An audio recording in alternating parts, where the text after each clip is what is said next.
এরা মেয়েদের রূপে প্রেমে পড়ে, আর মেয়েরা ছেলেদের কথায় প্রেমে পড়ে। এই জন্যে মেয়েরা মেকআপ করে আর ছেলেরা মিথ্যে কথা বলে। মেয়েরা ভালো বরের জন্য শিব ঠাকুরের কাছে যায়, ছেলেরা ভালো বইয়ের জন্য কোন ঠাকুরের কাছে যাবে? বন্ধুরা, কত সুন্দর একটা প্রাকৃতিক দৃশ্য দেখো। বহরমপুর যেতে যেতে এটা আমি তুলেছি। প্রকৃতি কত সবুজ লাগছে, ধান গাছগুলো আকাশের নিচে। হ্যাঁ, আপনাকে বলছি, নিজেকে খুব বুদ্ধিমান মনে করেন? তাহলে বলুন, কোন ফল কাঁচা থাকলে ডাব আর পেকে গেলে নারকেল? বলবেন প্লিজ। জীবনটা ঠিক ছোট্ট 1 টাকার কয়েনের মতো, দাম আছে কিন্তু কেউ পাত্তা দেয় না। শোনো গো, তোমার বন্ধু একটা পাগলা মেয়ের সঙ্গে বিয়ে করতে যাচ্ছে, তুমি বাধা দেবে না? আমি কেন বাধা দেব? আমাকে কি ও বাধা দিয়েছিল? আপনি যদি আমাকে খারাপ মনে করেন তাহলে একটা কথাই বলবো, রতনে রতন চেনে।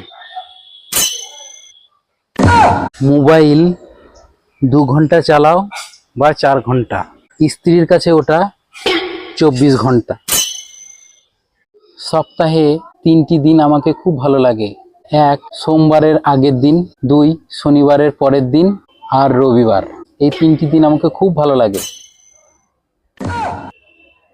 আমার জীবনে 3টি সমস্যা: দুপুরে ঘুম পাই, রাত্রে ঘুম আসে না, আর সকালে ঘুম ভাঙে না। এবার পুজোতে জামা প্যান্ট জুতো কিছু কিনবো না, সব AI দিয়ে বানিয়ে নেব। আমার একটা কথা কিছুতেই মাথায় ঢোকে না, নারী পুরুষের সমান অধিকার। তাহলে শাড়িতে যদি ব্লাউজের পিস থাকে, লুঙ্গিতে কেন জাঙ্গিয়ার পিস থাকবে না? যখন একটা মেয়ে গার্লফ্রেন্ড থাকে তখন তার বয়ফ্রেন্ডের কত খেয়াল রাখে। যেই গার্লফ্রেন্ড থেকে বউ হয়ে যায় অমনি বয়ফ্রেন্ডের জীবন দুর্বিষহ করে দেয়। কেউ যদি আপনাকে সস্তা ভাবে তাহলে আপনি তাকে খারাপ বস্তা ভেবে ডাস্টবিনে ফেলে দিন। পাড়ার কাকিমাদেরকে নিয়ে একটা গ্রুপ খুলব ভাবছি। সে গ্রুপের নাম হবে পরের নিন্দা করো।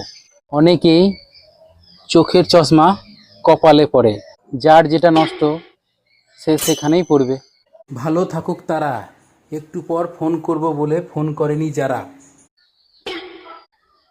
আচ্ছা বলো তো, গান্ধীজি কেন নোটে সবসময় হাসতে থাকে?